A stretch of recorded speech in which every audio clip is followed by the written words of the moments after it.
आम्ही विष्णुदास जगे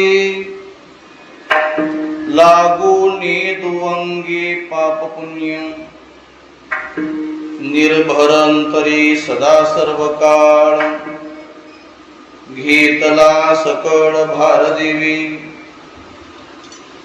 बळीवंत जेने रचिले सकळ आम्हा त्याचे बळंकिताशी निर्भरंतरे सदा सर्व काळ घेतला सकळ भारदेवी तुका म्हणे आम्ही देखतची नाही देवा विन काही दुसरी ते निर्भरंतरी सदा सर्व काळ घेतला सकळ भारदेवी विठ्ठल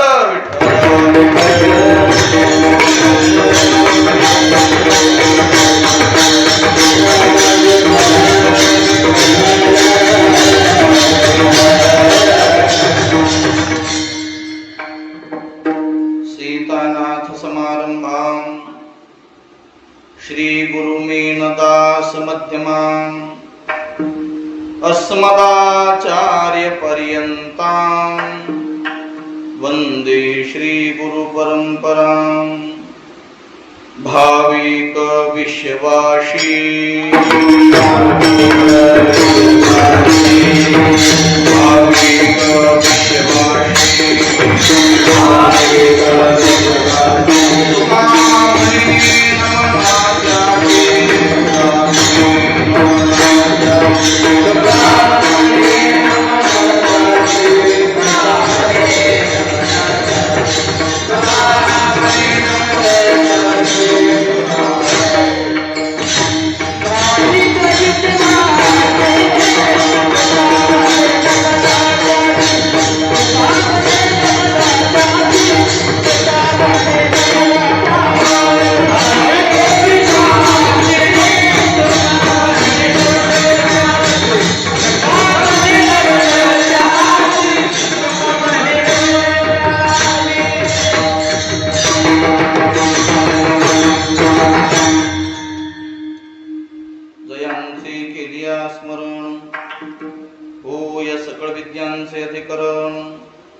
तेची वंदो श्री चरण श्री गुरूंचे ते नमस्कारुनी आता मस्तक हे पायावरी या वारकरी संतांच्या प्रस्तुत प्राप्त प्रसंगी पुण्यभूमी बिंगळी या पुण्य गावामध्ये प्रभू रामरायाच्या पुण्य पावन प्रांगणामध्ये अधिक मासाच्या निमित्ताने पुरुषोत्तम मासाच्या निमित्ताने संपन्न होत असलेला अखंड हरिनाम सप्ताह सप्ताहातील आजचा हा चौथा दिवस आहे आणि चौथ्या दिवसाच्या सेवेकरिता जगद्गुरु तुकोबरायाचा अत्यंत उत्कृष्ट असा 4 चरणाचा नेमके आम्ही कोण आहोत याचा परिचय देणारा अभंग सेवेकरता निवडला आहे विठ्ठल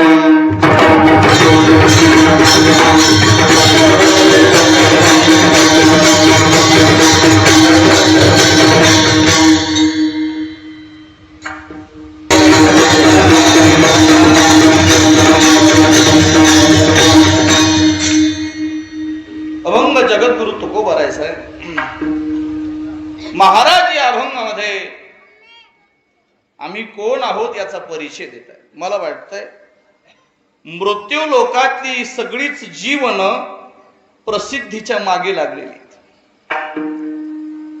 नोहे नोहे कोणीतरी मला ओळखलं पाहिजे याच्याकरिता प्रत्येकाची धडपड चाललेली आहे प्रत्येकाला वाटतंय मला कोणीतरी ओळखलं पाहिजे माझं कुठेतरी नाव असलं पाहिजे कोणीतरी मला अहो जाओ केलं पाहिजे कोणीतरी मला मालक म्हटलं पाहिजे या अपेक्षेपोटी समाज वावरतोय आणि याच्या करता वाटेल ते करायला तयार आहे जे सप्ताहाला वर्गणी दिली नाही तरी त्याला वाटतंय बॅनरवर माझा फोटो पाहिजे इथं पासून ते आता कुठपर्यंत म्हणायचं ते म्हणा गड्या आता बाप मेला तर मुलं पत्रिका छापतात त्याच्या श्राद्धाची गोड जेवणाची मला अजून कळालं नाही की त्या पत्रिकेत खाली पोरांची लावून ह्याची काय गरज आहे. बरं पोराची असे नका, आता नातवा सकट लिहायची तयारी, हे कोणाला दाखवायचं. पण बहुतेक समाज प्रसिद्धीच्या मागे लागला. मला कोणीतरी मानावं, मला कुठेतरी मान असावा, कुठेतरी माझं नाव असावं, अशी प्रत्येकाची कलियुगामध्ये धडपड चाललेली. पण याच्यात एक सूत्र आहे. तुमचं आमचं जीवन आणि साधूचं जीवन अतिशय भिन्न आहे. साधूचं जीवन प्रसिद्धी करता तळमळ करत नाही, साधूचं जीवन मोठेपणा करता प्रयत्न करत नाही. अजून ज्ञानोबाच्या शब्दात सांगायचं झालं तर ज्ञानोबा म्हणाले ते मोठेपणा झाकतात, याच्या विरोधात ते पिसेपणा मिरवतात. बरोबर आहे ना? पिसेपणा मिरवतात. पुढे ऐका, हुशार असले तरी चातुर्य लपवतात. पण तुम्ही आम्ही याच्या विरोधात आहेत. आम्ही मोठेपणा मिरवतो, चातुर नसलो आम्ही तरी चातुर्य फिरवतो, हे जगाला सांगत राहतो आम्ही अमके, आम्ही अमके, आम्ही अमके. साधूमध्ये आणि तुमच्या आमच्यामध्ये फार मोठा अंतर आहे. मागे एक वर्षाखाली मी कीर्तनाला गेलो होतो केज जवळ. गावाचं नाव सांगतो पुन्हा, लगेच सांगतो, काय कॅमेराला भेट नाही मी, मला कोणाला द्यायची नाही, कोणाची करायची नाही, जे आहे ते खरंच आहे. तिकडे सोनी जवळ म्हणून गाव आहे, मी तिथे गेलो होतो. एका बुवाचं भागवत होतं आणि माझा काला होता. आता त्यांचं भागवत संपलं आणि कीर्तनाचं भजन चालू झालं, तोपर्यंत 10 मिनिट एका खोलीत आम्ही बसलो. ते भागवतकारांनी त्यांचं कार्ड काढलं आणि मला दिलं. मी आपलं कार्ड घेतलं, पाहिलं, त्याच्यावर लिहिलं होतं आमच्याकडे भागवत कथा, शिवमहापुराण कथा, रामकथा, ज्ञानेश्वरी पारायण, गाथा पारायण, नवनाथ पारायण इत्यादी ग्रंथ योग्य दरात करून मिळतील, असं त्याच्यावर लिहिलं होतं. तुम्हाला हे खोटं वाटेल, कीर्तनकाराचं नाव सांगतो तुम्हाला, पण नंतर सांगतो, आमच्यात केसाला इज्जत घालू त्याची. आणि मग एवढं झाल्यास मी आपलं कार्ड घेतलं, माझ्या बॅगेत ठेवलं. तर तो मला म्हटलं, बाबा तुमचं कार्ड द्या. म्हटलं बुवा अजून छापण्याची गरज पडली नाही, पडेल त्या दिवशी कीर्तन बंद. माझा शुद्ध भाव आहे, मला कोणीतरी मानलं पाहिजे, कोणीतरी मला ओळखलं पाहिजे हे नसावं, मला फक्त देवाने ओळखलं पाहिजे हे असावं. जगाने आम्हाला मानूच नाही, जगाने आम्हाला ओळखूच नाही, आम्हाला मानावं संतांनी, आम्हाला ओळखाणं देवाने. आणि याच्यासाठी सोपा उपाय सांगतो. त्याच्याकरता बॅनर छापायची गरज नाही, त्याच्याकरता कार्ड छापायची गरज नाही, त्याच्याकरता स्वतःला ह भ प असं म्हणून घ्यायची गरज नाही. तुकोबाच्या गाथ्यात तुकोबाराय म्हणाले, बाबा रे तुम्हाला वाटतंय ना देवाने तुम्हाला ओळखावं, देवाने तुमची कीर्ती करावी असं वाटतंय ना, फक्त सज्जन व्हा सज्जन. तुम्ही सज्जन झालात की देव तुमची कीर्ती मनानं करत फिरेल म्हणाल. कोण कीर्ती करेल? देव कीर्ती करेल. देव, देवच तुमचं कार्ड होईल आणि घरोघरी फिरेल. हे आमखे आहेत, देवच फिरेल.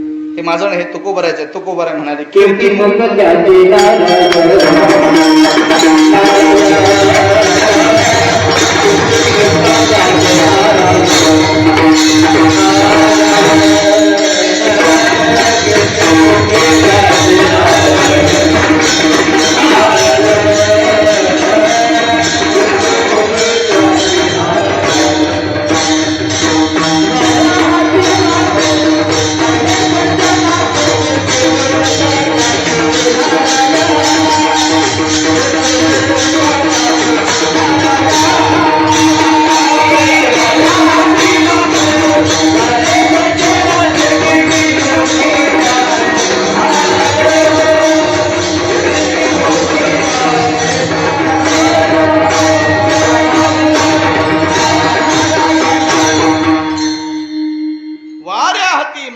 चाले सज्जनाचे, कीर्तिमुख त्याचे नारायण.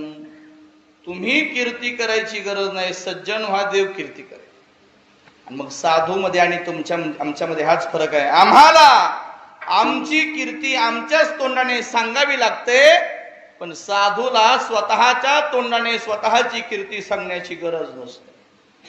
त्यांची कीर्ती देव करत फिरतो. तुम्हाला सूर्य माहित आहे का? सूर्य माहित आहे ना सगळ्याला? खरं सांगा, सूर्य तुम्हाला माहित झाला, तो सूर्य तुमच्या घरी कधी सांगायला आला होता का मी सूर्य? मग तुम्हाला कसा माहित झाला?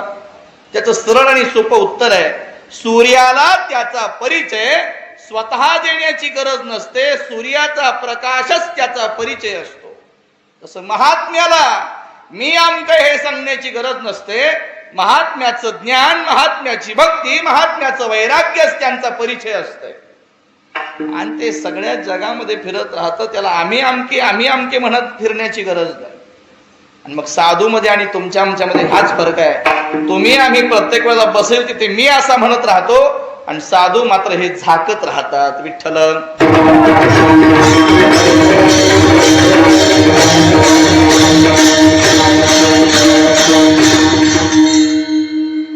अजून सोपं पुढे आहे. साधू जीवन किती विशेष आहे, तुमचं आमचं जीवन किती खालच्या दर्जाचं आहे का? साधू जीवन हे वैशिष्ट्यपूर्ण आहे, आमच्या जीवनात काही वैशिष्ट्य नाही. साधू जीवन आनंद भरित आहे, तुमचं आमचं जीवन दुःख भरित आहे. आणि साधूचं जीवन अनुभवयुक्त आहे, तुमचं आमचं जीवन अनुभव शून्य आहे. खरं खरं विचार करा, कधीतरी मनाला विचारा आपल्या की परमार्थाचा नेमका काय अनुभव आहे आपल्याला. पण हे जेव्हा साधू महात्म्याला विचारताना, तेव्हा त्यांच्या जीवनातली सहज क्रिया सुद्धा परमार्थ आहे. काय म्हणतो मी? साधूच्या जीवनातली सहज केली जाणारी क्रिया सुद्धा परमार्थ आहे. तुमच्या आमच्या जीवनातली परमार्थिक क्रिया सुद्धा परमार्थ म्हणावं की नाही इतक्या शंकेत आहे. जे परत सोपं करतो बघा. साधू बहिर्दिशेला गेले तरी परमार्थ तीर्थयात्रा म्हणा त्याला. साधू झोपले तरी परमार्थ समाधी म्हणा त्याला. साधू जेवत असले तरी परमार्थ यज्ञ म्हणा त्याला. साधू शिव्या देत असले तरी परमार्थ तयाचे बिसाट शब्द सुखे म्हणो येती वेद. त्यांनी दिलेल्या शिव्याने सुद्धा आमचा उद्धार होतो, आम्ही केलेल्या भजनाने सुद्धा आमचा उद्धार होईल की नाही शंका आहे. कारण का? साधूच्या शिव्यातही तुमच्या आमच्या हिताची तळमळ आहे, आणि तुमच्या आमच्या भजनात सुद्धा याचं नाही जमलं, याचा स्वर गेला, त्याचं हुकलं, हेच आहे. मला या संसारिकाचं खरंच कौतुक वाटतंय. कधी जर म्हटलं ना, चला ना आमक्याच्या घरी भजन आहे, तर हे लोक म्हणतात त्याच्या घरी आम्ही येत नसतो. हे आहे की नाही तुमच्याकडे?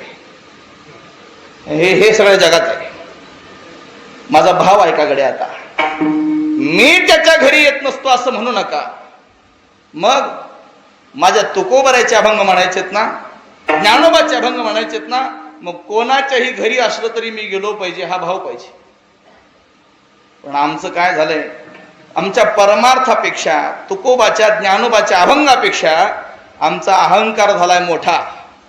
आणि आमच्या अहंकारापुढे आम्हाला साधू संतांची सुद्धा किंमत कळत नाही, इतकी आम्ही खालच्या दर्जाचे. विठ्ठल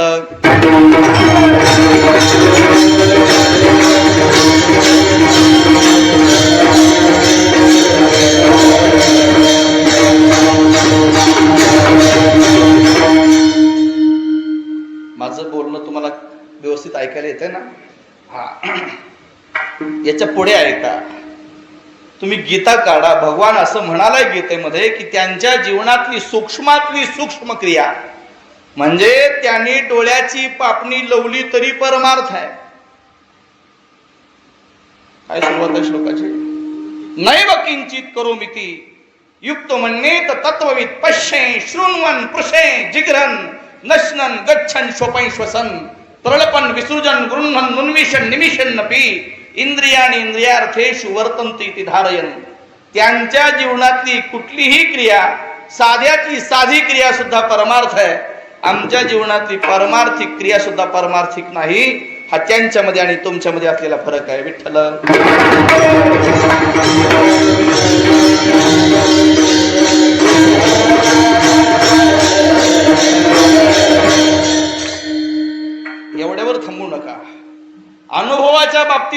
बोंब आहे.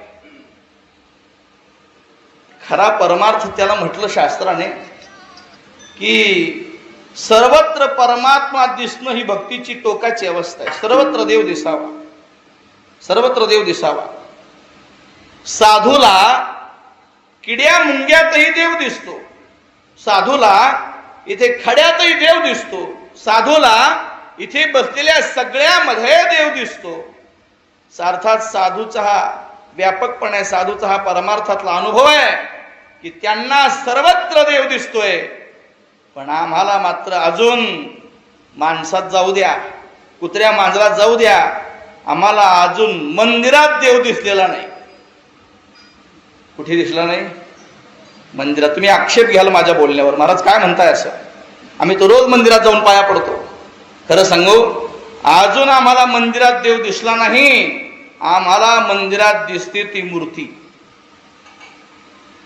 कारण माझा भाव थोडा वेगळा आहे. अगदी सोपं करतो म्हणजे तुमच्या लक्षात येईल. तुम्ही रोज आंघोळ करता का? आंघोळ करता का रोज? वा. उन्हाळा सोडता कोणत्या पाण्याने करता? गरम पाण्याने की गार पाण्याने? मोठ्याने ऐका, मला ऐकायचंय तुमच्याकडून. आता हे सोडता म्हणायला लागलोय मी. कोणत्या पाण्याने करता? गरम पाण्याने करता. गरम. देवाच्या दारात खरं बोलत जा. तुम्ही गरम पाण्याने स्नान करता, रोज स्नान करता. फक्त मला थोडा बदल करायचा आहे. तुम्ही रोज गरम पाण्याने स्नान करता, इथे देवाला येताना सुद्धा गरमच पाणी आणता. बरोबर आहे ना? तुम्हाला थंडी वाजते, देवाला वाजत नाही. याचा सरळ आणि सोपा अर्थ आहे, आम्ही अजून देवाला देव मानलं नाही. आम्ही जर त्याला देव मानलं असतं तर कधीतरी त्याच्याकरता सुद्धा आम्ही गरम पाणी आणलं असतं. घे देवा, कर आंघोळ. माझे सोपे सोपे प्रश्न आहेत. तुम्ही केळी खाता, आता हे सांगा कशी खाता? साल काढून खाता का साली सकट खाता? साल काढून खाता. वा. इथे जर रामरायाला केळी ठेवायची असेल तर कशी ठेवता?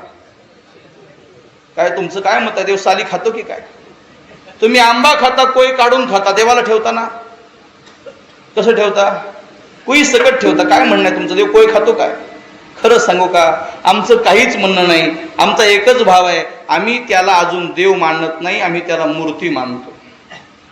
आम्ही ज्या दिवशी त्याला देव मानू ना, त्या दिवशी आम्हाला मंदिरात येण्याची गरज नाही. तो आम्हाला आमच्या घरी सुद्धा दिसत असेल बघा. पण आमचा भावच पक्का नाही हो. आणि आमचा भाव पक्का नाही म्हणून आमच्याकरता देव पक्का नाही. हे माझं नाही, हे परत ऐका. भगवान गीतेत म्हणालाय, ये यथामाम प्रपद्यन्ते तांस तथैव भजाम्यहम. तुमची माझ्या प्रती जशी भावना आहे तशी तशी माझी भावना तुमच्या प्रती आहे. आमचे गुरुजी म्हणत असतात, तुमची आमची भक्ती कधी मधी, म्हणून तुमच्या आमच्या करता देव सुद्धा. म्हणा ना मोठ्याने कधी. कारण त्यानं सांगितलंय, तुम्ही जसं द्याल मी तसं परत देईन. आणि मग त्यांच्यामध्ये आणि तुमच्यामध्ये अनुभवाचा फरक आहे. अजून थोडं पुढे आहे का? अशा तर बरेच आहेत फरक, पण एक सांगतो आणखी. साधू मोठेपणा कधी मिरवत नाही. आपल्याकडे नृसिंह पुराण नावाचं पुराण आहे. नृसिंह पुराण. आणि त्या नृसिंह पुराणामध्ये 42 अपराध सांगितले. देव अपराध म्हणतात, नाम अपराध म्हणतात त्याला. आता बारीक आहे का, सगळे आठवत नाहीत मला, पण आठवेल ते सांगतो. 42 देव अपराध, नाम अपराध सांगितले. परत आहे का?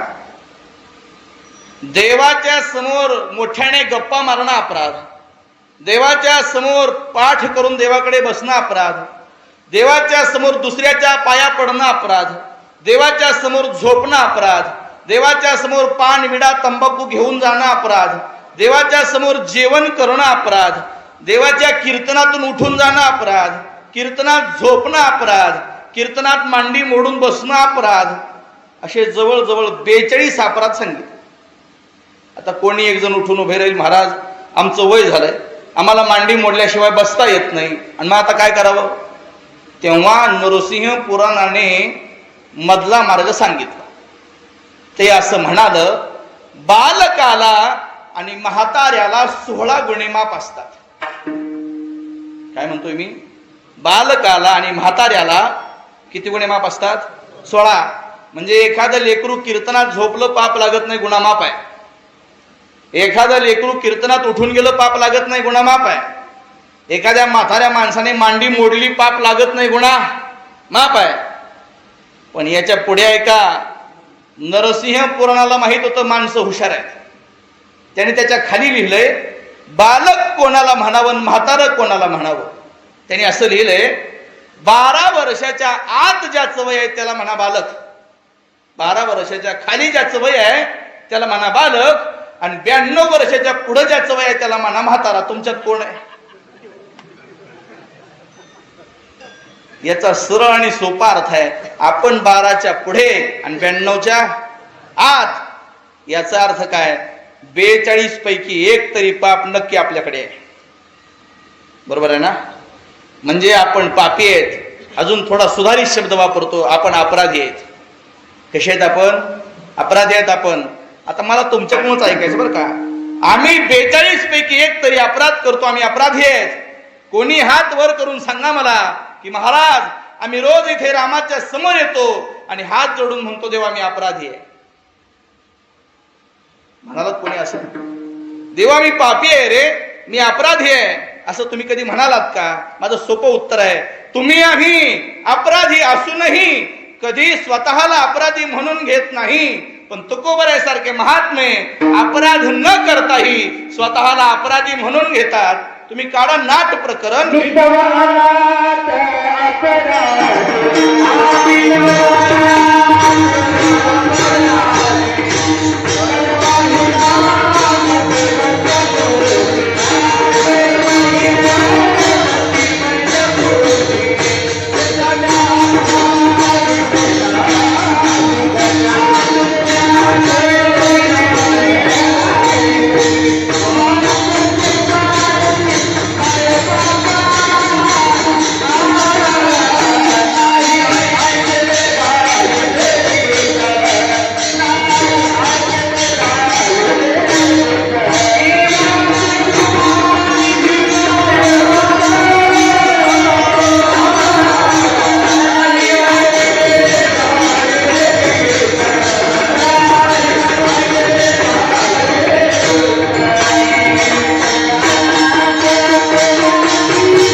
असताना स्वतःला अपराधी म्हणून घेत नाही. तुकोबराय सारखे महात्मे अपराध नसताना स्वतःला अपराधी म्हणवतात. मी तवानात अपराधी कर्महीन मती मंदबुद्धी तुझ मी आठविले नाही कधी वाचे कृपानिधी माय बापा नाही ऐकले गायले गेत धरिली लाज सांडिले हित नावडे पुराण बैसले संत केली बहुत परनिंदा नाही केला करविला पर उपकार नाही दयाली पीडिता पर करून येतो केला व्यापार वाहिला भार कुटुंबाचा. या सगळ्या नाटामध्ये महाराजांनी न केलेल्या अपराधाची कबुली दिलेली आहे. मला हेच सांगायचं आहे, आता तुमच्या आमच्यामध्ये हाच फरक आहे आणि साधू मध्ये हाच फरक आहे की साधू अपराध न करता अपराधी म्हणून घेतात आणि तुम्ही आम्ही अपराधी असून छाती काढून चलतो. विठ्ठल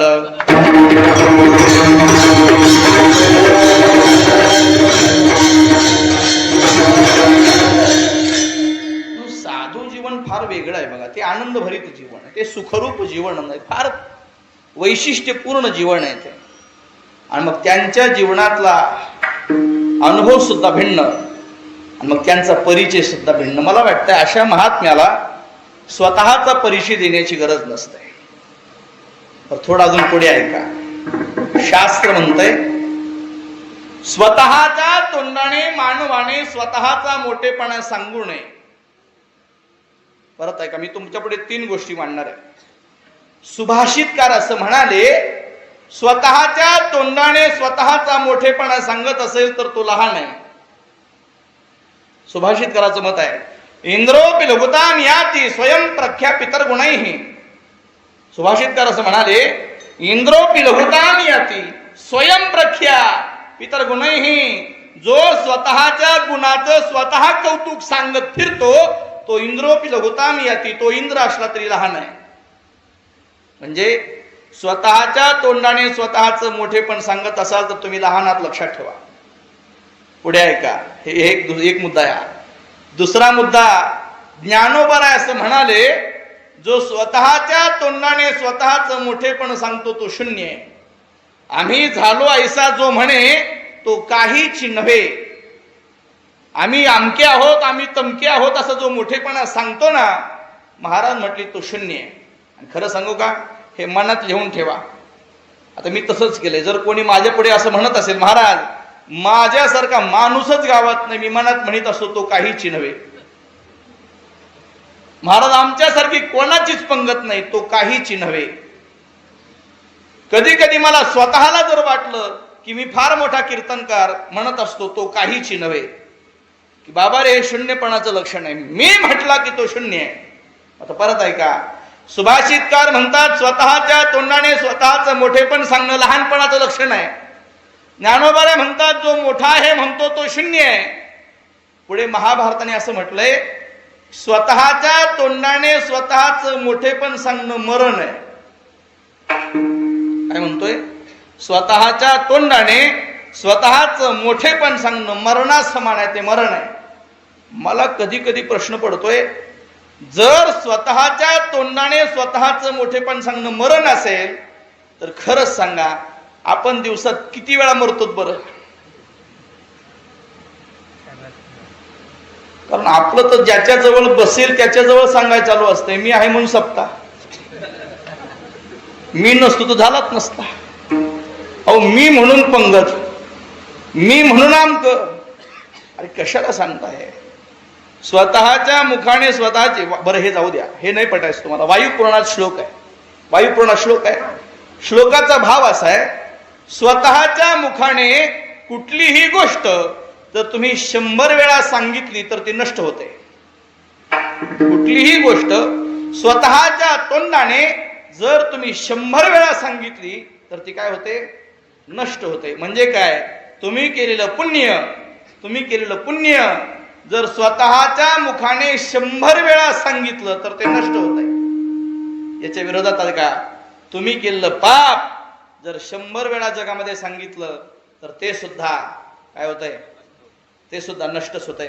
आता मला पुन्हा तुम्हाला विचारायचंय, पाप करा 100 वेळा सांगा संपत आहे, पुण्य करा 100 वेळा सांगा संपत आहे. खरंच सांगा, काय सांगितलं पाहिजे माणसाने? पुण्य सांगितलं पाहिजे का पाप सांगितलं पाहिजे? मोठ्याने सांगा, काय सांगितलं पाहिजे? पाप सांगितलं पाहिजे, बरोबर आहे ना? आणि तुम्ही सगळे पापच सांगता, हेही बरोबर आहे ना? नाही नाही, मला तरी असं वाटत नाही की कोणी आपलं पाप सांगत असेल. माणसं पुण्याचा बडेजाव करण्यात वेळ घालवतात, पण हे सांगू नका, हे माझं नाही. चला ज्ञानेश्वरीत ज्ञानोबा म्हणाले, शहाणा शेतकरी पेरणी करतो. जुन्या काळातली पेरणी आठवा, बैल जोडीवर पेरणी, मोठेवर चाळेवर मूठ धरायचं, पेरणी करायची. एक बैल जोडी पुढे पेरणी करते आणि दुसरी बैल जोडी मागे रासणी करते, म्हणजे बी झाकण्याचं काम करते. बी जर झाकलंच नाही, रासणीच केली नाही तर काय होईल? ते उगवणार नाही, पक्षी खातील, त्याला नष्ट होईल ते. अगदी हे तसंच आहे. शहाणा शेतकरी बी उगवावं म्हणून तो झाकतो, तसं शहाणा पुण्यवान सुद्धा पुण्य संपू नये म्हणून झाकत राहतो. नाना कृषीवलू आपुले पांघुरवी पेरिले, तैशे झाकी निपजले दान पुण्य. शहाण्या माणसाने पुण्य झाकावं आणि पाप जगाला सांगावं, पण आम्ही तसं करत नाही. आम्ही पाप झाकून ठेवतो आणि पुण्याचा बडेजाव करत फिरतो. विठ्ठल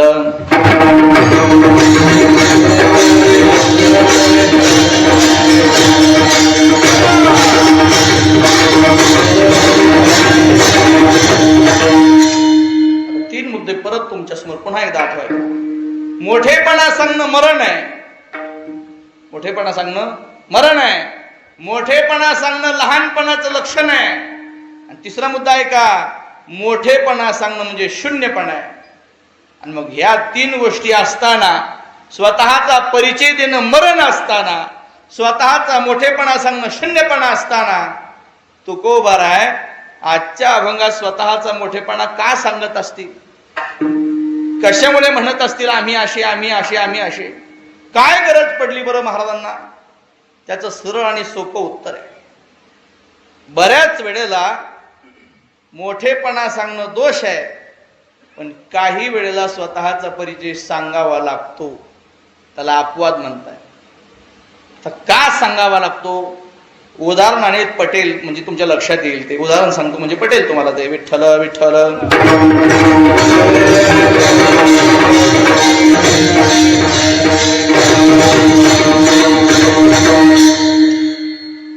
एक सज्जन रस्त्याने चालला होता आणि चालता चालता रस्त्याच्या कडेला जुना महाकाय विशाल वटवृक्ष, वडाचं झाड, आणि त्या वडाच्या झाडावर असंख्य कोकिळा बसल्या होत्या.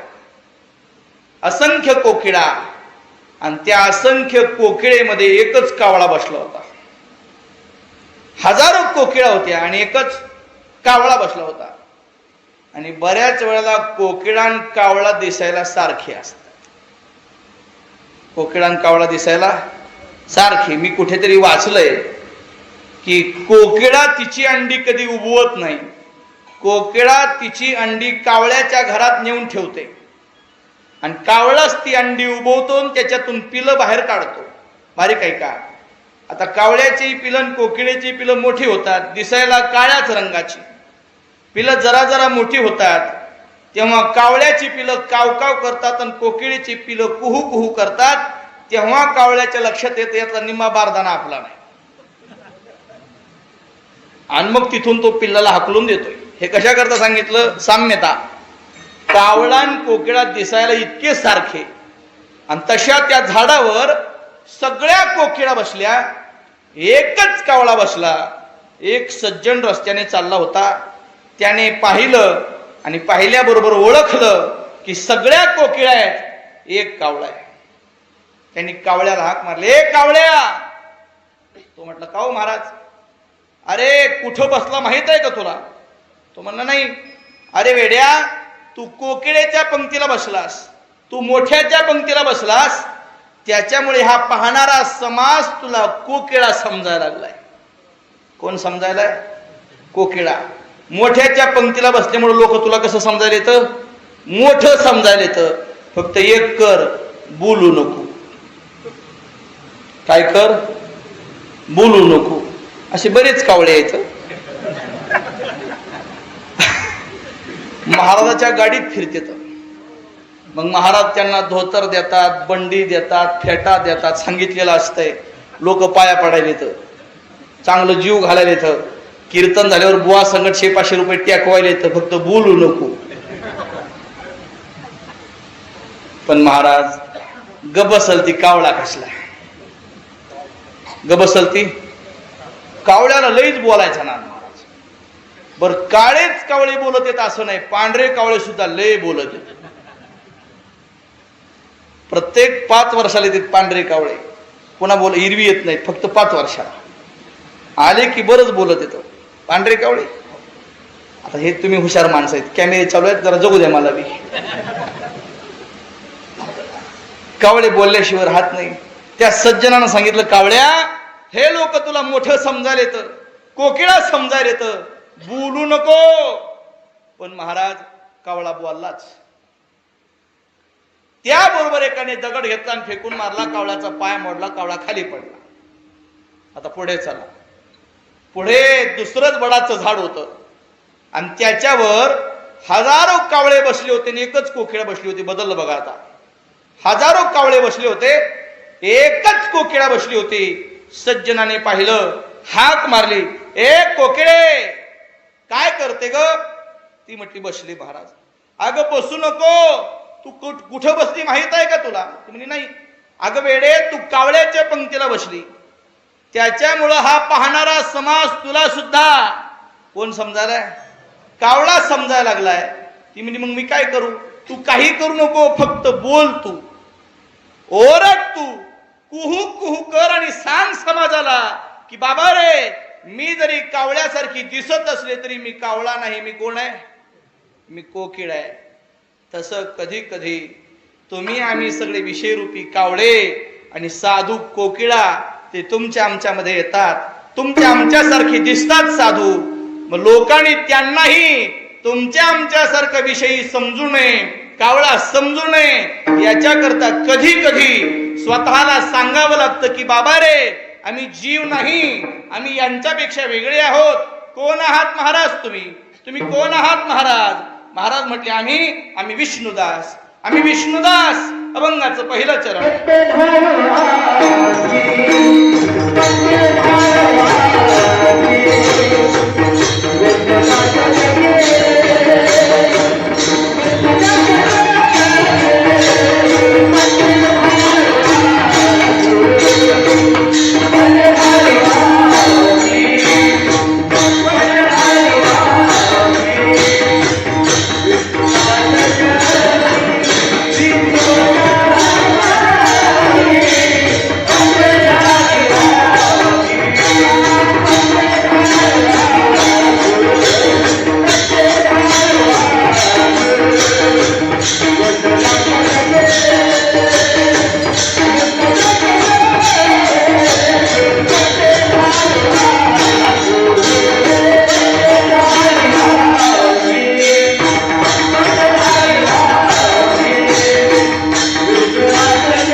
विष्णुदास जगी आम्ही विष्णुदास आहोत. तर नुसते विष्णुदास नाही, आजच्या दिवशी महाराजांनी स्वतःला विशेषण लावले. आम्ही विष्णुदास आहोत, पण कसले विष्णुदास? महाराज म्हटले पट्टे ढाळू. आता गात्यामध्ये असा सुरुवात असलेला हा एकमेव अभंग आहे. मोबाईलच्या गात्यात नुसतं पट्टे टाकल्याबरोबर अभंग येते, कारण अशी सुरुवात असलेला एकच अभंग आहे. महाराज तुम्ही विष्णुदास आहात कळालं, पण ही पट्टे ढाळू काय भानगड आहे एवढं सांगा. तर हे सोपं आहे बरं का, बारीक आहे काही जरा. आता मागे आपल्याकडे अनेक प्रकारचे शस्त्र होते. मागे रामायण काळात, महाभारत काळात धनुष्य, गदा, मुदगल, तोमर इत्यादी शस्त्र होते. काळ बदलला आणि काळाच्या ओघात शस्त्र बदलली. आता अलीकडे म्हणजे छत्रपती शिवाजी महाराजांच्या काळात गाजलेलं शस्त्र आहे, त्याला म्हणतात दांडपट्टा. काय म्हणतात त्याला, ते तुकोबाराच्या काळात ते समकालीनच आहेत आता. आणि मग तुकोबाराने तो दांडपट्टा पाहिला होता. आता बारीक आहे का बरं का, तलवार वेगळी असते, दांडपट्टा वेगळा असतो. तलवारीला एकाच बाजूला धार असते आणि ती अशी कठीण असते, पण दांडपट्टा कठीण नसतो, तो लवचिक असतो. आणि दांडपट्ट्याला दोन्ही बाजूला धार असते. बारीक आहे का, तलवार उजव्या हातात धारण करायची, डाव्या हातात ढाल धारण करायची, निघालेले तलवारीने युद्ध करायला. पण दांडपट्ट्याचं तसं नसतं, दांडपट्टा दोन्ही हातात धारण करावा लागतो. तिथे ढाल नसते, ढाल पाठीला बांधायची आणि दोन्ही हातात दांडपट्टा घ्यायचा. बरं, तो नुसता हातात पकडण्यात अर्थ नसतो, मग तो दांडपट्टा सारखा असा मागे पुढे ढाळला पाहिजे, हलवला पाहिजे. तो असा मागे पुढे केला तरच तो दांडपट्टा कुठेतरी वरमी लागतो, शत्रूचा जीव जातो. दांडपट्टा नुसता हातात धरण्यात पकडण्यात अर्थ नाही, तो असा मागे पुढे सतत. आता बारीक आहे का, तुकोबाऱ्याचं निरीक्षण इतकं चांगलं आहे, पाहणं इतकं चांगलं आहे. महाराज म्हटले, आज आम्ही आमच्या हातामध्ये दांडपट्टा नावाचं शस्त्र घेतलंय. नुसतं शस्त्र घेतलं नाही, महाराज म्हटले हलवतोय आम्ही त्याला, मागे पुढे चाललंय आमचं ढाळू. काय शब्द आहे, ढाळू. ढाळू शब्दाचा अर्थ आहे मागे पुढे हलवणे. आम्ही सारखं त्याला मागे पुढे करतोय त्या दांडपट्ट्याला. हे जरा बारीक आहे का. एकाने विचारलं, तुकोबाराया, तुमच्यासारख्या कीर्तनकार महाराजाला टाळ विना मृदंगाची गरज असते, हे दांडपट्टा, धनुष्य बाण, तलवारीन, बंदुक्या काय करायच्या तुम्हाला, हे कशाला घ्यायच्या हातात? म्हणजे महाराज लोकांचं काम नाही ना हे कशाला घेतलं तुम्ही हातात? महाराज म्हणले, नाही हो, तुमचं बरोबर आहे महाराज. अहो, युद्धातली सामुग्री ही, तो दांडपट्टा युद्धात कामाला येणार, तुम्ही कशाला घेतला? महाराज म्हटले, आमच्याही जीवनात युद्ध आहे, म्हणून आम्हाला दांडपट्ट्याची गरज आहे. बाबा रे, भौतिक जगामध्ये फक्त दिवसाच युद्ध आहे, पण आमच्या जगतामध्ये दिवस रात्र युद्ध आहे. आणि दिवस रात्र युद्ध असल्याचा परिणाम आम्हाला हातामध्ये शस्त्र घ्यावं लागलंय. प्रमाण सगळ्याचा पाठ आहे. रात्रंदिवस आम्हा युद्धाचा प्रसंग, अंतर्बाह्य जग आणि मन. महाराज म्हणाले, रात्रंदिवस युद्ध आहे. बारीक आहे का, हे जरा सूक्ष्म आहे, जरा लक्ष देऊन ऐकाय जोग आहे. महाराज म्हणाले, भौतिक जगात दिवस युद्ध आहे, आंतरिक जगात दिवस रात्र युद्ध आहे. भौतिक जगामध्ये शत्रू दिसतो, पण आतल्या जगातला शत्रू दिसत नाही. बाहेरच्या जगामध्ये शत्रू अनेक आहेत, आत 2-4च आहेत, पण बाहेरच्या हजारोला एक भारी पडेल असे आहेत. कोणकोणते शत्रू आहेत? शत्रूचं नाव आहे काम, क्रोध, लोभ, मोह, मद, मत्सर. हे सगळे आतल्या जगातले शत्रू, आणि हे आम्हाला सारखं छळतात. बारीक आहे का बरं का, हे म्हणजे जबाबदारीने बोलतोय जरा मी. हे जुने लोक म्हणायचे, माणसाने दिवस असा घालवावा की रात्री पडल्या पडल्या झोप लागेल. दिवस असा घालवावा की रात्री पडल्या पडल्या झोप लागेल. माणसाने रात्र अशी घालवावी की सकाळी ताठ मान करून चालता येईल. जरा माफी मागून पुढचे शब्द सांगतोय. ज्याने दिवसा चोरी केली, रात्री त्याला झोप लागत नाही, आणि रात्री ज्याने भानगड केली, त्याला सकाळी ताठ मान करून चालता येत नाही. कठीण आहे ते, कारण हे जरा जबाबदारीने बोलतोय. पुढे ऐका, बाह्य जगतातले शत्रू दिसतात, आणि बाह्य जगतातल्या शत्रूने केलेला वार कालांतराने बुजल्या जातो, पण आतल्या शत्रूचा वार बुजल्या जात नाही. अजून पुढे ऐका, संसारिकाला आणि साधकाला. संसारिकाला दिवस कधी संपेल याची चिंता असते, पण साधकाला रात्र कशी जाईल याची काळजी असते, कारण साधूच्या जीवनात रात्रीची आक्रमण जास्त आहेत. त्याला फार फार कठीण असतं ते. हे काम करून फार इतके विकार घातक आहेत. हे याने भल्या भल्याला सोडलं नाही, अनेकाला वाया घालवलं. ऐकायचं का तुम्हाला ते? आमचा योग्या म्हणतोय. काय रे योग्या ते?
अभंग आहे. ब्रह्मदेवासारखे याने घालवलंय, नारदासारख्याची यांनी नारदी बनवली, विश्वामित्रासारखे, भृगूसारखे, पराशरासारखे वाया घालवले याने. रावणासारखा श्रीमंत राजा पण सोन्याची नगरी बुडवली त्याची. दुर्योधनासारखा बलवान पण मांडी फुटून मरावं लागलं. या थट्टेच्या मागे, अर्थात ज्यांच्या ज्यांच्या मागे ही थट्टा लागली ना, त्यांचं वाटुळ केलं महाराजा थट्टेने. फक्त दोघा चौघाची यादी सांगितली, नाथाचा अभंग आहे. नाथाने दोघं चौघ याच्यातून सुटले म्हणाले. दोघं चौघ सुटले. कोण कोण सुटले रे?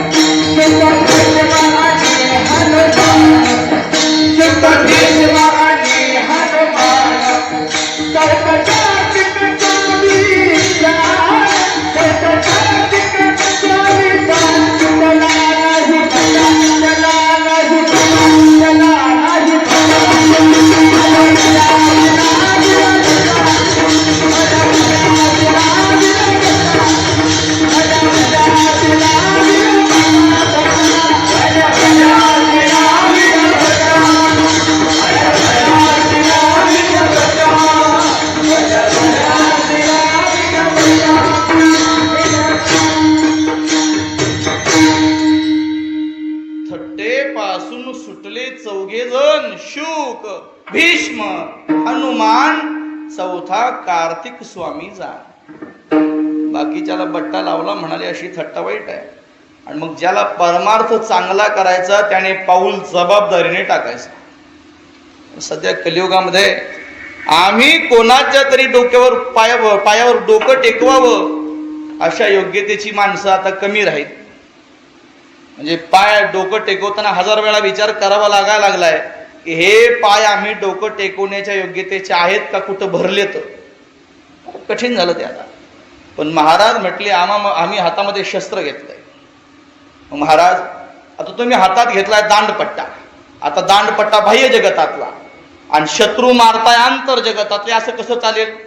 म्हणजे कोणी जर म्हटलं महाराज द्या बरं जरा तलवार, कामाला मारून येतो, असं घडतंय का? द्या जरा बंदूक, म्हणजे क्रोधाला गुढी घालतो.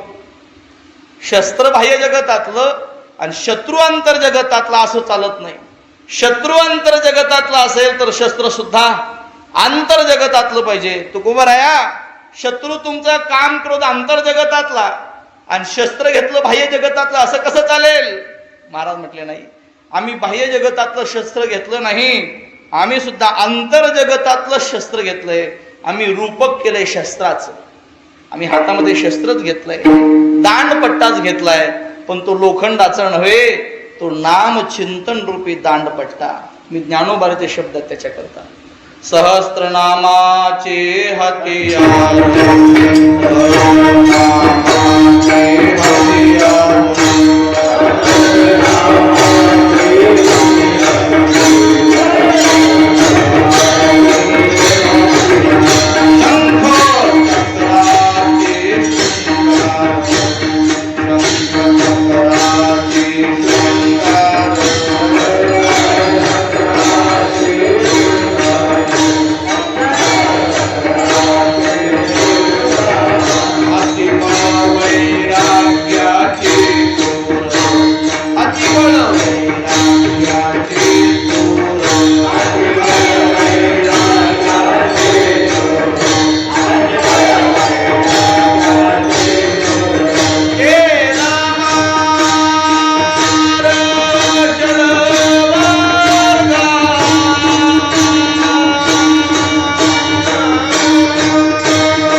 कानामध्ये एकसारखे करा.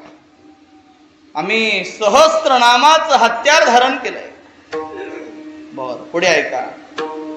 नुसतं हत्यार धारण केलं नाही, पूर्वीच्या काळामध्ये नेमकं कोणत्या राजाचं सैन्य आहे हे कळावं म्हणून वेगवेगळी चिन्ह असायची. आणि मग महाराज म्हटले, आमचं चिन्ह आहे, आम्ही वारकरी ना, आम्ही विठ्ठलाचं सैन्य. आणि मग आमच्या विठ्ठलाचे चिन्ह आहे शंख आणि चक्र. महाराज म्हणले, आम्ही शंख चक्राचे शृंगार केले. नामदेवाच्या गात्यात नामदेवाचं प्रमाण आहे. नामदेव महाराज म्हणले, ज्याच्या घरावर शंख चक्राची चिन्ह आहेत, यम त्याच्या घरी येत नाही. तुम्ही मला कसं करावं लागल? त्याला घर बांधताना मिस्त्री चांगला आणि जा, ज्याला शंखचक्र काढा येते तो मिस्त्री आणि जा. म्हणजे हा चांगलं झालं. शंखचक्र घरावर असले की यम त्या घरी येत नाही. मी ज्या परंपरेचा संन्यासी आहे, आमची वैष्णव बैराग्याची परंपरा आहे. आम्ही बैरागी आहेत. पांढऱ्या कपड्याचा संन्यास आहे आमचा. जवळजवळ 400-500 वर्षापूर्वीची परंपरा आहे. आम्ही मेणदासापासून आमच्या श्री गुरुपर्यंत 16 महात्मे झाले. आम्ही 17वे. आमचे मूळ पूर्वज आहेत मेणदास, आम्ही वासुदेव दास. दास परंपरा. आणि मग लोक आमच्याकडे येतात, आम्हाला शिष्य व्हायचंय, गुरु करायचंय. आता आहे आमच्या परंपरेत, आता विलाज नाही, मी येतो बाबा. मग मी अटी ठेवल्यात काही. आमची पहिली अट आहे, बाबा तुला माळ घालावी लागेल. आम्ही वैष्णव आहेत, माळ घालावी लागेल. दुसरी अट आहे, आमच्याकडे गुरु भाऊ गुरु बहीण पद्धत नाही, बकल पटलं तर राहण्यात निघून जा. हे कुठून काढले उकरून लोकांनी, कुणास ठेवले. अरे हा बाबा 12 वर्ष सख्या बहिणीला बोलला नाही, भाष्याच्या लग्नाला गेला नाही, बहिणीने हिस्सा मागितला म्हणून, आणि गुरु बहिणीला हुडकी छिंडतो, बोंबलतो. आता हे काय सांगायचं आहे कीर्तना तुम्हाला? फार अवघड गोष्टी आहेत महाराज त्या. आणि ही बाई 12 वर्ष सख्या भावाला बोलत नाही, पण गुरुभावाचं घर उडकी ती आयर घेऊन जाते त्याला. फार कठीण ते. आता हे असं का बरं? हे कीर्तन झालं भेटा सांगतो, हे कीर्तना सांगायचं नाही. आता अवघड गोष्टी आहेत त्यात. मी त्याचा अनुभव आहे, मला विचारते. मला नवल वाटतं ह्या लोकांचं. अरे बाबा हो, हे संसारातले सगळे नाते स्वार्थी. उगी याला भाऊ याला बहीण कशाला म्हणत बसता? भाऊ म्हणायचे देवाला म्हणा, बहीण म्हणायचंय म्हणा देवाला, माय म्हणायचंय म्हणा देवाला, बाप म्हणायचंय म्हणा देवाला. करा जरा तुकोबाराकडे चला. महाराज म्हणाले, जे काही म्हणायचं आम्ही त्याला म्हणतो.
विठ्ठले विण चाड नाही गोता, तुका म्हणे आता नाही दुसरे.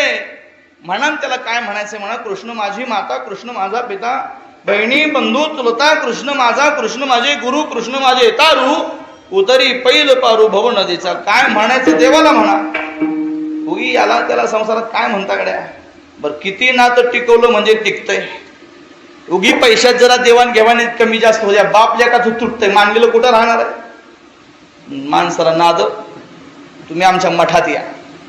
आमच्या मठात नित्य पूजेची मूर्ती आहे आणि तिला आम्ही नाव ठेवले मालक. आम्ही देव कधीच म्हणत नाही. मालकाची पूजा झाली का? मालकाचा नैवेद्य झाला का? पांडुरंगा शब्द सांगतो कीर्तनात उभा आहे. मालक शब्द जेव्हा जेव्हा ऐकतो ना, तेव्हा तेव्हा मला विटेवरचा मालकच आठवतो. बघा, मला त्याच्याशी रोज संबंध पडला माझा. असं संबंध जोडला पाहिजे. आमच्या मठातल्या गाडीचं नाव, मोटरसायकलचं नाव आहे वारकरी. मोटरसायकलचं नाव वारकरी आहे. सगळ्या पोरांना आमच्या सवय झाली. आम्ही कधीच म्हणत नाही गाडी आहे का, वारकरी आहे का रे, वारकरीत पेट्रोल आहे का, जा बरं वारकरी माणसाली, जा वारकरी घेऊन जा, घेऊन ये माणसाली. सवय झाली ती.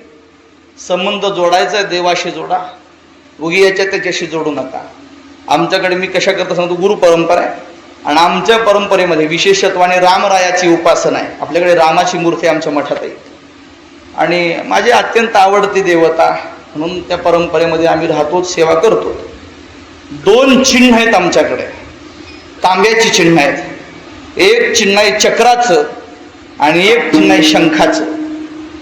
जो कोणी शिष्य व्हायला येतो ना, आम्ही त्याला स्नान करायला होतो, उघडच बसवतो आणि ते तांब्याचे चिन्ह अखंड ध्वनी चालली मठात यज्ञ, त्या यज्ञामध्ये ते दोन्ही गरम करतो आणि ज्याला शिष्य व्हायचं त्याला बसवतो, त्याच्या उजव्या दंडावर गरम झालेलं चक्र उमटवतो आणि डाव्या दंडावर शंख उमटवतो.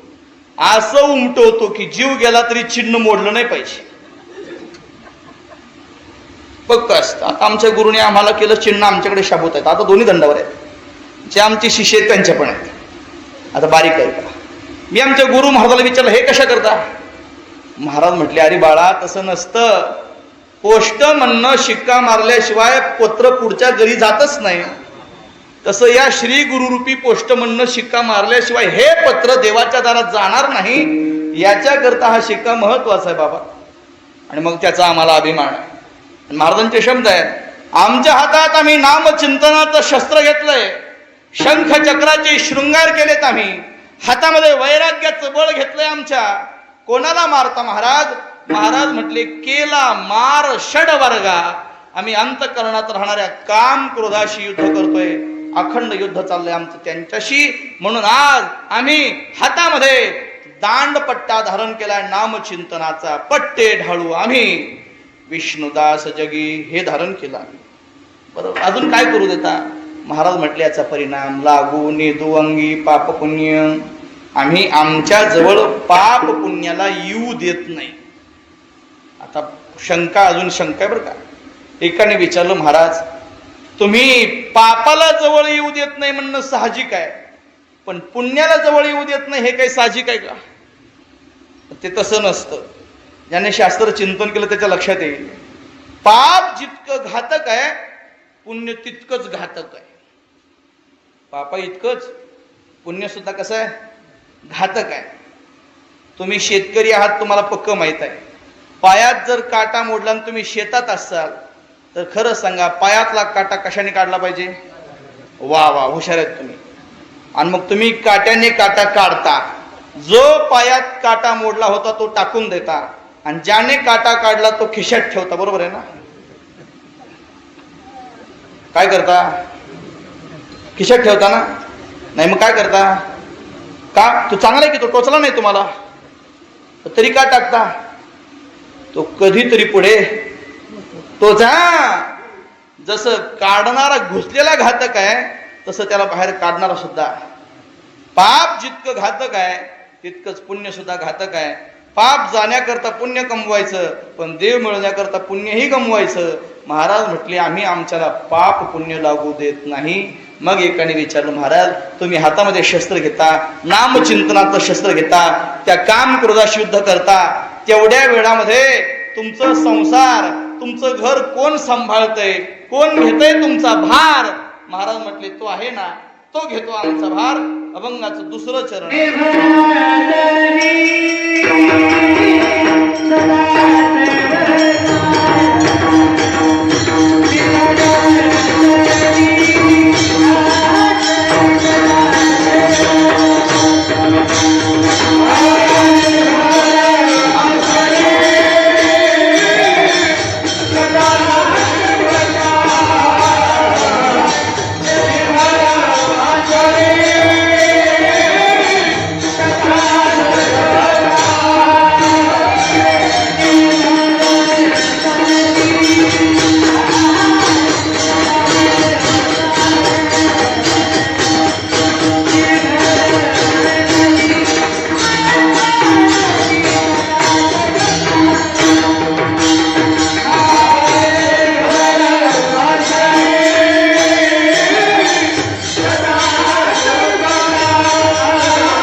भार देवे महाराजांचे शब्द आहेत. महाराज म्हटले बा आम्ही निर्भर झालो. शब्द बारीक आहे का? निर्भय नाही, शब्द आहे निर्भर.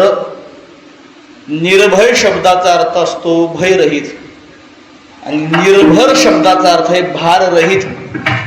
आम्ही भाररहित झालो तर आमचा भार घेतला त्याने. आम्ही निवांत झालोत म्हणे, घेतला सकळ भार देवे. आता 2-3 शंका एकच उत्तर कीर्तन संपलं. महाराज या जगात फुकट कोणीच कोणाचा भार घेत नाही. काय म्हणतो मी तुम्हाला? या जगात फुकट कोणीच कोणाचा भार घेत नाही. आता एवढे माझ्या समोर बसलात, मला कोण दत्तक घेते? हातवरी करा बरं. घेता काय पकवायला दत्तक? घ्या बघा, कोणीतरी घ्या राव दत्तक. मला रोज कीर्तन आहे, मला पैसे आणून देईन तुम्हाला मी. कोणीच नाही. आता पैसे आणून देतो म्हणलं तरी कोणी दत्तक घ्यायला तयार नाही. कोण कोणाचा भार घेते रिकामा? मग महाराज तुम्ही म्हणताय देवाने तुमचा भार घेतला, फुकट घेतला का? मग नेमकं तो घेणार आहे तरी कोण? महाराजांनी उत्तर दिले, या जगताचा भार ज्यानं घेतला, या जगाला ज्याने निर्माण केलं तो आमचा भार घेतो. त्याचं आम्हाला बळ आहे, त्याच्या बळाने आम्ही बलवान होतोय. तिसरं चरण आहे, बळीवंत जेणे रचिले सकळ, आम्हा त्याचे बळ अंकिताशी. आम्ही त्याची अंकित आहोत आणि त्याचं आम्हाला बळ आहे. हे पहा, जगामध्ये 3 गोष्टी त्याच्याकरता पाठिंबा लागतो, फुकट होत नाहीत. परत आहे का? 3 गोष्टीला पाठिंबा लागतो. कुठे कुठे पाठिंबा लागतो? भांडणात. भांडण फुकट होत नाही, पाठिंबा लागतो. बर. अजून पाठिंबा लागतो राजकारणात. राजकारण फुकट होत नाही, त्याला काय लागतो? पाठिंबा. आणि अजून पाठिंबा लागतो कीर्तनात. कीर्तन तसं होत नाही, त्याला गायक वादकाचा काय लागतो? पाठिंबा. म्हणजे बारीक आहे का? आता भांडण फुकट नाही, भांडणामध्ये मित्राचा भावकीचा पाठिंबा असावा लागतो. राजकारण तसं होत नाही, राजकारणात मतदाराचा पाठिंबा असावा लागतो. आणि कीर्तन तसं होत नाही, कीर्तनात गायकाचा वादकाचा टाळकऱ्याचा श्रोत्याचा पाठिंबा असावा लागतो. आणि मग महाराज तुम्ही तो युद्ध करताय, पाठिंबा कोणाचा? महाराज म्हणले ज्यानं जग निर्माण केलं त्याचा. एकच प्रश्न आहे महाराज, आता आमचा शेवटचा प्रश्न आहे. हे लोक जे पाठिंबा देतात, आता तुम्हाला 3 सांगितले मी, हे लोक फुकट पाठिंबा देत नाही. उदाहरण घ्या, भांडणात पाठिंबा असतो मित्राचा भावकीचा, फुकट असतो का? मित्राला काय करावं लागतं? गावाच्या बाहेर न्यावं लागतं. तुम्ही त्यातलीच आहे, सांगा ना काय हो काय नाही म्हणा. म्हणजे माझं कोणा सांग भांडण नाही, मला माहित नाही म्हणून म्हणावं. म्हणजे यांचा पाठिंबा फुकट मिळत नाही, काही द्यावं लागतं. बरोबर आहे ना? भांडणात पाठिंबा फुकट नाही. बरोबर आहे का? राजकारणात मतदाराचा पाठिंबा असतो. म्हणजे तुम्ही पाठिंबा देता. इमानदारीने सांगा, तुम्ही पाठिंबा फुकट देता का? मोठ्याने सांगा. नाही पाठिंबा फुकट आहे का? लोक मतदानाच्या रात्रीपर्यंत वाट बघतात, कोणीतरी दरवाजा वाजविलच. नका का दरवाजा वाजविना, पण कोणीतरी दाराच्या फटीतून एखादं पाकिटमध्ये टाकीलच. बरोबर आहे ना? आणि जर रात्रभर वाट बघून काहीच आलं नाही तर लोक दुसऱ्या दिवशी मतदान करायला जात नाही महाराज. लोक म्हणतात वाट पाहिली पण काहीच आलं नाही. अर्थात मतदाराचा पाठिंबा पण फुकट नाही, भांडणात भावकीचा पाठिंबा पण फुकट नाही. आणि मग कीर्तनात हे लोक गायक वादक पाठिंबा देतात, हे तरी फुकट देतात म्हणतात का? तसं ह्यानी फुकट देऊ बिन ह्यांना बिचारेले प्रपंच आहेत महाराज, लेकरं बाळ, असं काय जमतंय? अर्थात पाठिंबा कोणीच कोणाला फुकट देत नाही. मग महाराज तुम्ही युद्ध करताय आणि तो देव तुम्हाला पाठिंबा देतो, तो देव तरी फुकट पाठिंबा देतो का? महाराज म्हणजे नाही, तोही फुकट पाठिंबा देत नाही. त्याच्याकरता आम्हाला त्याचं भजन करावं लागतंय, त्याच्याकरता आम्हाला त्याचं नामचिंतन करावं लागतंय. महाराज काय दिलं तुम्ही देवाला? महाराज म्हटले आम्ही त्याला, त्याच्या एवढं आम्ही कोणालाच दिलं नाही. आम्ही त्याच्याकरता आमच्या संसारालाही पाहत नाहीत, त्यालाच पाहत राहतो. देव सोडून आम्ही दुसरं काही पाहिलंच नाही, आम्ही त्यालाच पाहतो. हेच त्याला आम्ही दिलंय. अभंगाचं शेवटचं चरण आहे बघा.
आम्ही देव सोडून दुसरी गोष्ट पाहत नाही. अर्थात तो आमचा भार घेतो, त्याने भार घेतल्यामुळे आम्ही निर्भर झालोत, आम्ही काम क्रोधाशी लढण्याकरता बलवान झालोत. अशा अर्थाचा 4 चरणाचा अभंग सेवेकरता घेतला होता. मला वाटले पोटापुरतं झालंय. आता यथामथी यथा अवकाश भगवान श्रीरामरायाच्या चरणी ही सेवा समर्पित करू. चुकलं असेल, बुद्धीचे दोष आहेत, योग्य असेल भगवंताचीच कृपा आहे. सेवेकरता उपस्थित तुम्ही सकल श्रोतृवर्ग, माता माऊल्या, उपस्थित गावातील परिसरातील पंचक्रोशीतील गुणवान टाळकरी, भजनी मंडळी, गायनाचार्य, महाराज मंडळी, विणेकरी, दोन्ही चोपदार, दोन्ही मृदंगाचार्य, सप्ताहाचे आयोजक, नियोजक, समस्त ग्रामस्थ मंडळी, सर्वांच्या चरणी पुन्हा पुन्हा विनम्र भावे अभिवादन करतो आणि माझ्या वाणीला विराम देतो. चाल म्हणायची चाल.